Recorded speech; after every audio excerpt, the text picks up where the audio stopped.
Good afternoon. আমাদের দিনরাত্রির নতুন আরেকটি ভ্লগে আপনাদেরকে স্বাগত। আশা করি সকলে ভালোই আছেন। কলেজ ছুটি থাকলেও আমাদের কিন্তু অনলাইনে ক্লাস চলছে। পরপর 2টি ক্লাস নিলাম, তাই সকাল থেকে কোনো ভিডিও শ্যুট করতে পারিনি। এখন তৈরি হচ্ছিলাম পার্লার যাব বলে। বাজারে বেরোবো, হঠাৎ করে বেল বাজছে। উত্তম দরজা খুলে দেখলো বাবান এসেছে। বাবানকে দেখে তো আমরা ভীষণ অবাক, কোনো ফোন নেই, কিছু নেই, হঠাৎ করে কেন? তো বাবান এসে বলছে মাম্মি স্নান করে সব জল শেষ করে দিয়েছে, কারেন্ট নেই, তাই তোমার বাড়িতে চলে এলাম।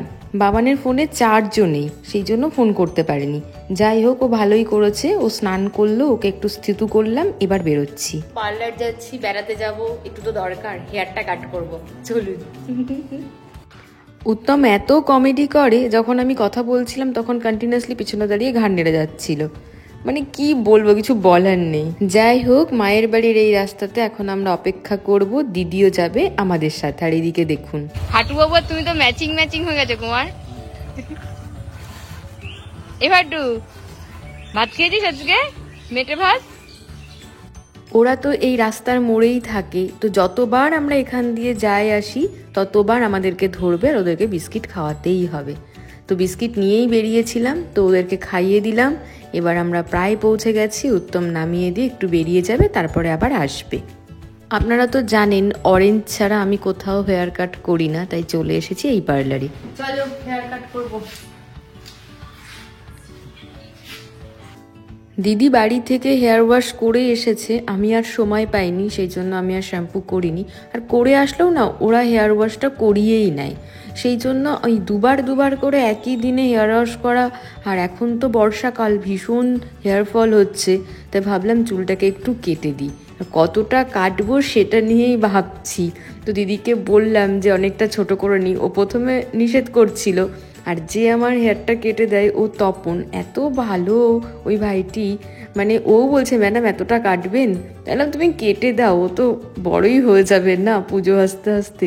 তাই অনেকটাই হয়তো কেটে ফেলেছি। প্রথমে ভাবিনি যে এতটা ছোট করে ফেলবো, কিন্তু জানি না কেমন লাগছে। আপনারা আজকে কিন্তু দেখে আমাকে বলবেন যে এই লুকসে আমাকে কেমন লাগছে। অনেক আগে না আমার হেয়ারটা এই লেন্থই থাকতো, আমি কখনোই সেভাবে বড় করিনি। তো এই রিসেন্ট অনেকটা বড় করে নিয়েছিলাম। তো বেশ কিছুদিন এই বড় হেয়ারটা ছিল আমার সাথে, কিন্তু তারপরে মনে হলো যে না, এই লুকসটাকে এবার একটু চেঞ্জ করা দরকার আছে, তাই কেটে ফেললাম। জানি না বেশি ছোটই করে ফেললাম কিনা, কে জানে। যাই হোক, হেয়ার কাট আমার হয়ে গেছে। এবার দেখুন তো কেমন লাগছে। অনেক ছোট কি হয়ে গেছে একটু কমেন্টে জানাবেন তো। আর আশা করি এই লুকসটা আমাকে খুব একটা খারাপ লাগছে না। অনেকেই কিন্তু বলল যে না, বেশ ভালো লাগছে। আর দিদি এখন বসেছে, ওর কাটিংটা হয়ে গেলে পারেই আমরা একটু বাজারে যাব। আর দিদি আমাকে আর কি আজকে গিনিপিগ বানিয়েছে, বলেছে তুই আগে হেয়ারটা কেটে নে, যদি তোকে ভালো লাগে তাহলে আমি ছোট করব। মানে আমারটা দেখে নেবে কেমন যাচ্ছে আমার লুকসের সাথে, তারপরে ও সেই অনুযায়ী ওর লেন্থ কাটাবে। তারপরে তপন যখন বললো না ম্যাডাম আপনাকে এত ছোট করলে মানাবে না, ম্যাডামের মুখ তো গোল, তাই ওনাকে মানিয়েছে, খুব সুন্দর লাগছে, কিন্তু আপনি এতটা ছোট করবেন না। তো দিদি আর করলো না। আর এদিকে দেখুন উত্তম কুমার ফিরে এসেছে আর ফোনে একদম মগ্ন হয়ে বসে রয়েছে, ওর কোনো ভ্রুক্ষেপই নেই। ফুচকা খেতে যাচ্ছি এখন আমরা। অনেক দিন পরে আমি আর দিদি এরকম বাজারে এসেছি, না হলে তো আমি উত্তমের সাথে বাইকে আসি, চলে যাই। তো আজকে উত্তমকে বললাম তুমি বাইক নিয়ে এখানেই বসে থাকো, আমরা একটু হেঁটে বাজারটা ঘুরে আসি। আমাদের ফুচকা খাওয়া হয়ে গেছে। আর এখানে দেখুন পদ্ম গাছ বিক্রি হচ্ছে। দাম জিজ্ঞাসা করলাম, বড়গুলো বললেন 350 টাকা আর ছোটোগুলো 150 টাকা করে। কিন্তু পদ্ম গাছ আমি নিলাম না, যে বাজবে কি না ঠিক বুঝে উঠতে পারছিলাম না। যাই হোক, এখন ফিরছি বাড়ি। আর দেখুন রেল গেট পড়েছিল, ট্রেনটা গেল সদ্য। কি প্রচণ্ড জ্যাম, মানে এখানে দাঁড়িয়ে থাকতে আমাদের 15 মিনিট লস। আর একটু আইসক্রিমও নিয়ে নিয়েছি, আরিয়ানকে বলেছিলাম ওর জন্য আইসক্রিম নিয়ে যাব। অনেক দিন পরে বাবান এসেছে আমার বাড়িতে। আগে কি হতো, রবিবার দুপুর মানেই বাবান আমার কাছে, দুপুর রাত খাওয়া দাওয়া করে তারপরেও ফিরতো, কারণ মায়ের বাড়িতে তো নিরামিষ আপনারা জানেন। আর এখন আমি যেহেতু নিরামিষ খাওয়া শুরু করেছি, সেই জন্য বাবান এখন আর অত আসে না। তো মনাও নিরামিষই বানায়, কি হবে, মনার বাড়িতে এরকম একটা ব্যাপার। আজকে হঠাৎ করে অনেক দিন পর এসেছে, আমি এত খুশি হয়ে গেছি, মানে কি বলবো। তো তো বাবাইকে বললাম তুমি কি খাবে, বললে একটু কফি খাবো। আসলে আমি যখন বেরোচ্ছিলাম ও তখনই বলেছিল কফি খাবে বা চা খাবে, আর আমি যেহেতু গ্রিন টি খাই আমার কাছে চা পাতা সেভাবে থাকেও না। আর বললাম তুমি কি তাহলে গ্রিন টি নেবে, তো বললো একেবারেই না। তাই বললাম তাহলে আমার খুব বেশি সময় লাগবে না বাজারে, আমি এসে তোমায় করে দিই ভালোভাবে। বললো ঠিক আছে। তো এসে ওই জন্য তাড়াতাড়ি করে কফি বানানো আর একটু মাখানা আর কাজু রোস্ট করে ওদেরকে দেবো, আর আমিও একটু খাবো। আগের যে মাখানাটা অনলাইন থেকে অর্ডার করা হয়েছিল সেগুলো না বেশ ছোট ছোট ছিল, অতটা ভালো ছিল না, কিন্তু এটা আমাদের এই লোকাল মার্কেট থেকেই উত্তম নিয়ে এসেছে, এত সুন্দর এত বড় বড়, খুব ভালো।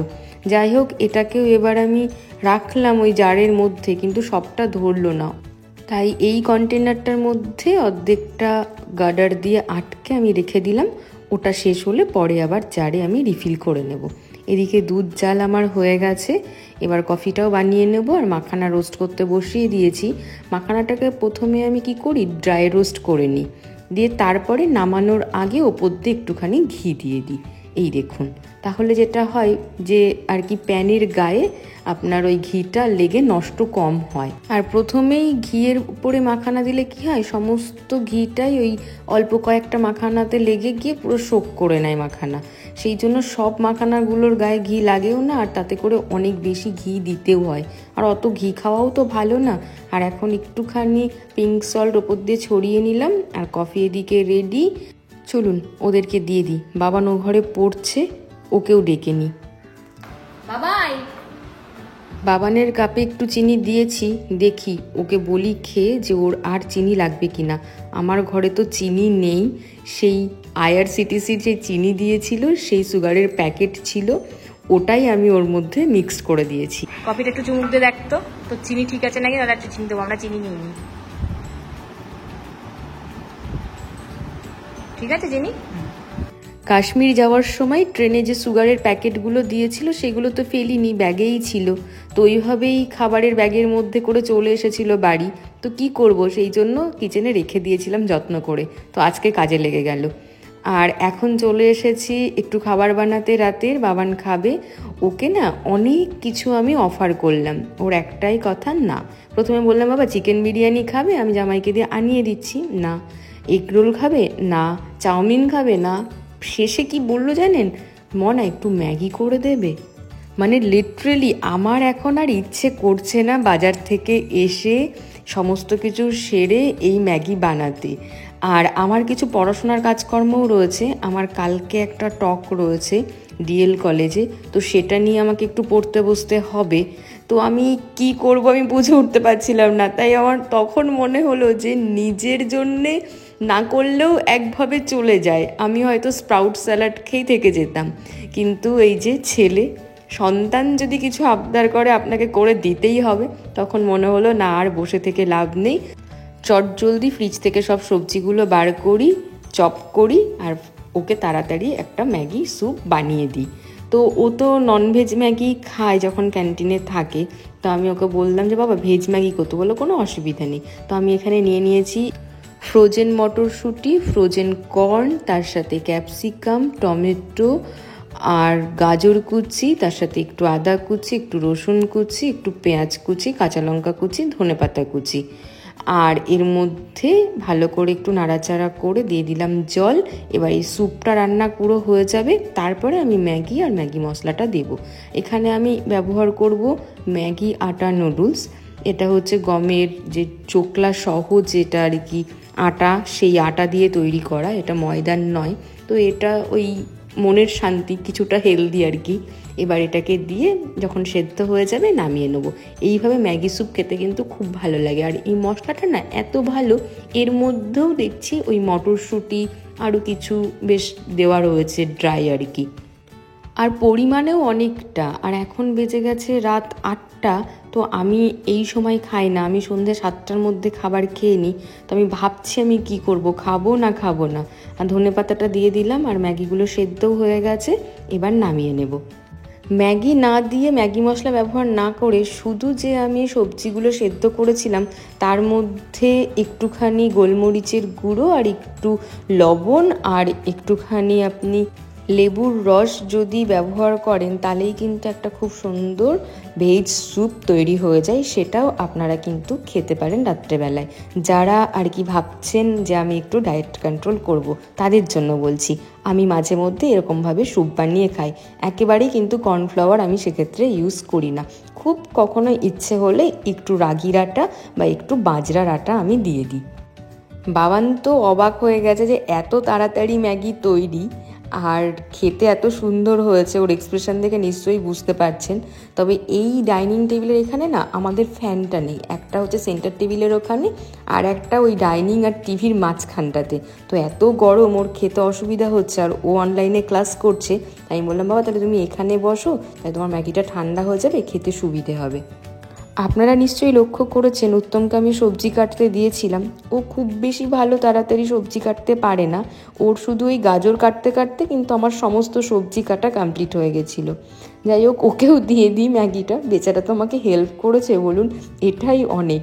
আর ও না, সত্যি কথা, আমি যা বলি সেটা ও করে দেয়, মানে কখনো মানা করে না। অনেকটা ম্যাগি বানিয়েছি, তো দিদির জন্য একটু দিয়ে দিলাম।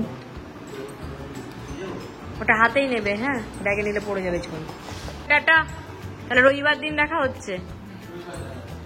বাবানকে উত্তম ড্রপ করে দেবে, তারপরে একটুখানি আড্ডা দিয়ে বাড়ি ফিরবেন শ্রীমান। যাই হোক, আজকের ব্লগটি যদি আপনাদের ভালো লেগে থাকে তাহলে প্লিজ একটা লাইক করে দেবেন। আজ আসি।